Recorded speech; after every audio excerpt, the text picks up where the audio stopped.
को सीधा चर्चा में ले चलते हैं major general CP Singh sir से। सर बहुत बहुत शुक्रिया पॉलिटिकल दाव पेच में जुड़ने के लिए हमारे साथ। और सर सबसे पहला मेरा सवाल, ऑफ कोर्स जो है कोरोना के बाद बहुत कुछ चेंजेस हम लोग देखने वाले हैं, बट एक जो मेजर चेंज सबसे पहले मैं मिलिट्री के पर्सपेक्टिव से, जो कि वेपन्स हैं, आर्म्ड हैं, या आर्म्ड फोर्सेस के पर्सपेक्टिव से भी कह सकते हैं, जिसके लिए आप एक राइट पर्सन है सर। जैसा कि देखा गया है अभी मिसाइल्स, एमिनिशंस और आर्म्स की जो सेल्स एंड परचेज है वो बिल्कुल एकदम रुक क्या खत्म हो चुकी है। तो सर ऐसे में भारत को जो दूसरी कंट्रीज हैं वो रिक्वेस्ट कर रही हैं India for HCQ and PCM. तो सर एचसीक्यू एंड पीसीएम के बारे में थोड़ा सा इलैबोरेट पहले कीजिए हमारे लिए, ताकि लोग जान पाए, और इस विषय में प्लीज हमें और जानकारी दीजिए कि क्यों ऐसा हो रहा है। नमस्कार। Thank you, Gaurav.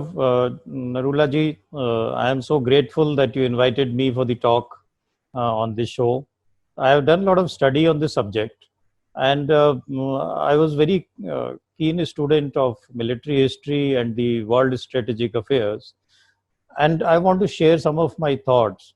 Like where you rightly said, कि आज दुनिया में कोई शॉपिंग करने के नाम पे मिसाइल्स, सबमरीन्स, फाइटर एयरक्राफ्ट्स और बड़े बड़े हथियार, आर्म्स, एम्यूनिशन वो नहीं खरीद रहा है।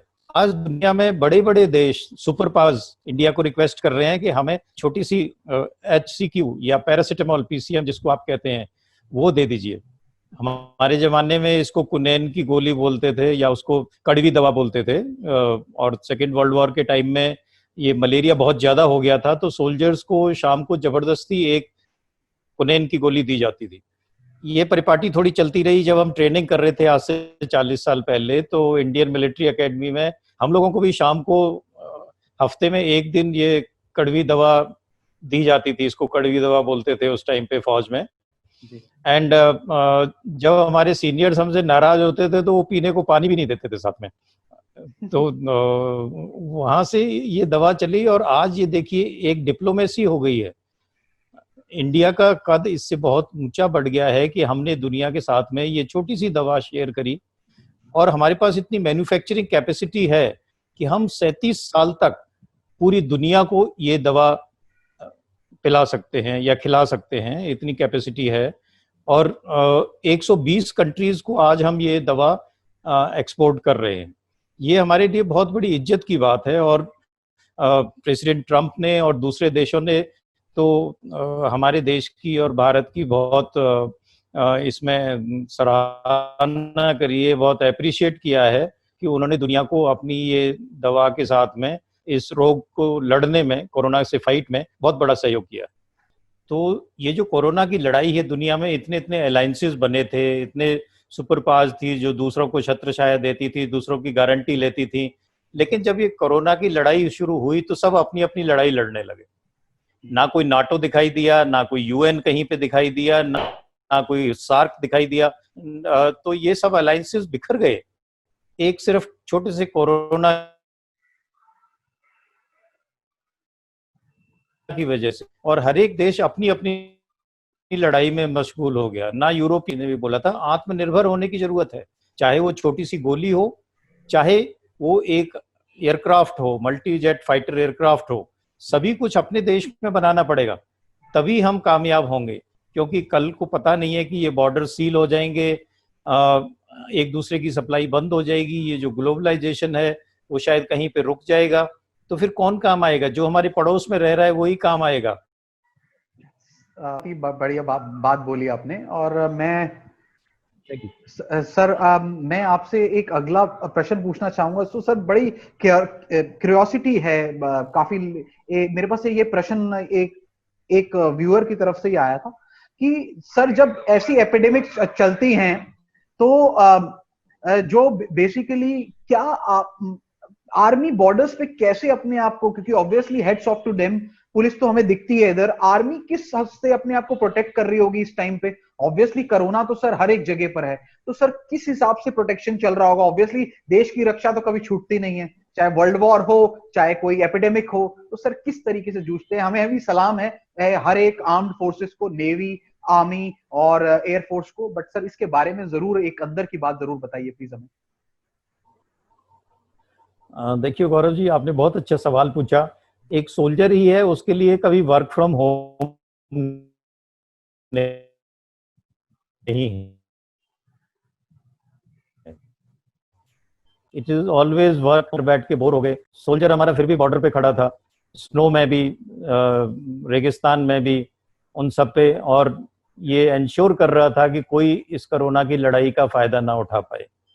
यस, हम लोग प्रिकॉशंस लेते हैं, और इस लड़ाई में भी हमारे जो मेडिकल स्टाफ है, हमारे पैरामेडिक्स हैं, उन्होंने इसमें सहयोग किया। और करीब 50,000 बेड की कैपेसिटी हमने हॉस्पिटल्स में ये सरकार को दी कि इसको यूज कर सकते हैं। करीब 8,500 हमारे डॉक्टर्स और पैरामेडिक्स कोविड की लड़ाई में भाग ले रहे हैं।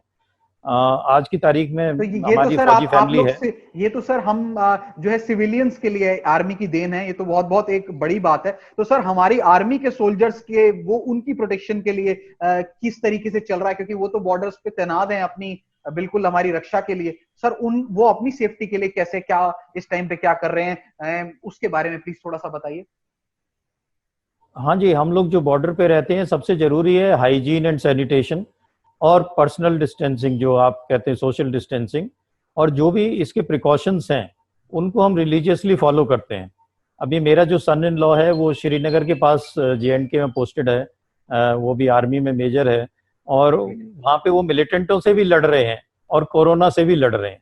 जो वहाँ की लोकल पॉपुलेशन है उसको भी कोरोना से लड़ने में मदद करते हैं।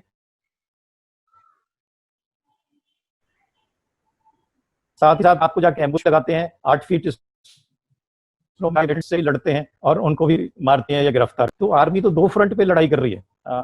मेरा बेटा एयरफोर्स में है, वो अभी आर्मी हेडक्वार्टर में पोस्टेड है।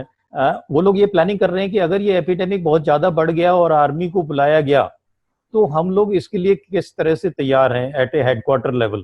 तो रात को 2-2 बजे तक काम करते हैं। ये planning already in place put in कर दी गई है कि अगर कल को ये महामारी सिविल एडमिनिस्ट्रेशन के कंट्रोल से बाहर चली गई तो क्या आर्मी को बुलाया जाएगा, उसमें हम किस तरह से लॉ एंड ऑर्डर के लिए, किस तरह से मेडिकल फैसिलिटीज के लिए और बाकी प्रोविजनिंग और बेसिक सामान के लिए हम कैसे देश के काम आ सकते हैं। तो हमारी लड़ाई तो बाहर के दुश्मन से नहीं है, कोरोना के साथ साथ बाहर के दुश्मन से भी लड़ना है, एंटी टेररिस्ट ऑपरेशन भी करने हैं, और देश के अंदर भी अपनी जो समाज है, अपनी जो नागरिक हैं, उनकी मदद भी करनी है। आर्मी के लिए तो सभी काम बराबर है। निजी जिंदगी में भी आप एक फाइटर रहे हैं। आपने जो है एक कैंसर जैसी बीमारी को बहुत ही एक फाइट किया है। आर्मी तो है ही, तो उसके लिए तो हम आपको सैल्यूट करते हैं, बट आप डबल फाइटर हैं। तो एक प्रूफ कर दिया है कि आर्मी के पर्सनल में जो क्षमता होती है और साथ ही आप जैसे इंसान में जो क्षमता थी, उसने तो सब चीजें परास्त करके एक जीत हासिल कर ली है। उसके लिए बहुत बहुत बधाई सर आपको। सर एक आप कुछ ऐसा इस टाइम पे जो देश की सिचुएशन और सब कुछ देख रहे हैं, सर ऐसा कोई मैसेज अपने मिलिट्री के पॉइंट ऑफ व्यू से और अपने सारी आर्म्ड फोर्सेस के पॉइंट ऑफ व्यू से कुछ ऐसी चीज आपकी नजर में जो यूनिकली आई हो कि जिसकी तरफ जो हमें एक हासिल हुआ इस दौरान। नो डाउट एकता तो दिख रही है, कोविड ने कईयों में तो एकता पैदा कर दी है।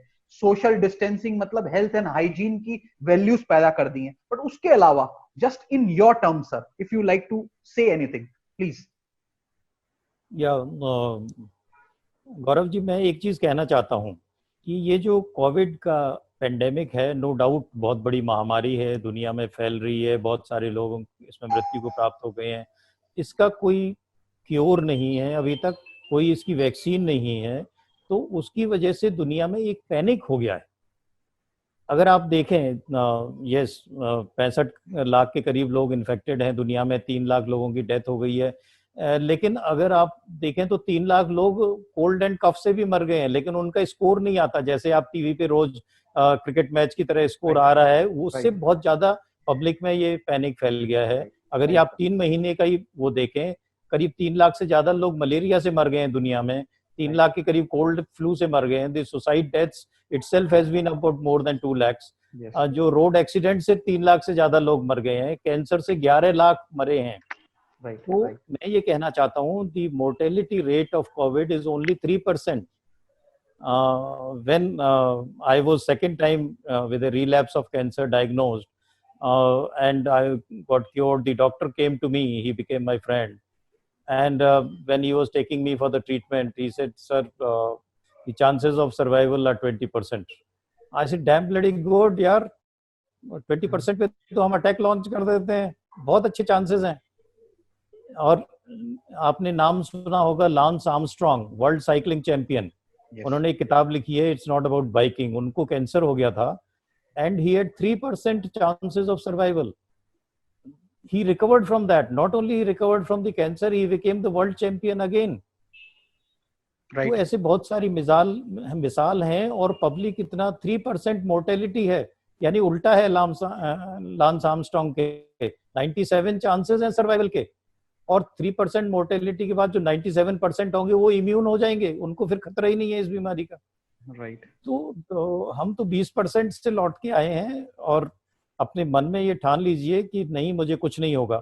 Have positive thoughts, maintain hygiene, sanitation, जो भी है, जो भी डॉक्टर्स कहते हैं उनकी बात अवश्य मानिए, लेकिन मन के हारे हारे, मन के जीते जीत. मन में ठान लीजिए कि नहीं, मुझे कुछ नहीं होगा. क्या कर सकता है, कोरोना को भी देख लेंगे यार. तो मैं तो कैंसर से बहुत लड़ा हूँ, इसमें पूरे परिवार का सहयोग रहा है. और आई एम श्योर ये कोविड वगैरह तो उसके सामने कुछ नहीं है. अगर आप डटे रहें तो समय अपने आप इसको खत्म कर देगा. Great sir. तो सर बहुत बहुत शुक्रिया ये जर्नी हमारे साथ शेयर करने के लिए. तो ये थे हमारे साथ मेजर जनरल सीपी सिंह, जिन्होंने आर्मी को तो वक्त दिया ही है, साथ में वहां पे तो बॉर्डर्स पे और देश के लिए अपनी बहुत बेहतरीन तरीके से सेवा की है लड़ते हुए, और साथ ही निजी जिंदगी में भी कैंसर जैसी बीमारी को भी परास्त करके उस पे भी जीत हासिल करके 20% चांसेस से 100% चांसेस ऑफ लिविंग में कन्वर्ट करके आपके सामने एक जीता जागता सबूत है. और साथ ही जो है ऐसे सबूत को देख करके हमें लगता है कि हमारे देश में और नौजवानों को भी इस तरीके से हौसला मिलेगा, और कोविड जो है ऐसी बीमारी जो है अब बहुत छोटी सी लगने लगेगी. तो ये थे गौरव नरूला के साथ पॉलिटिकल दावपेच के लिए मुंबई से.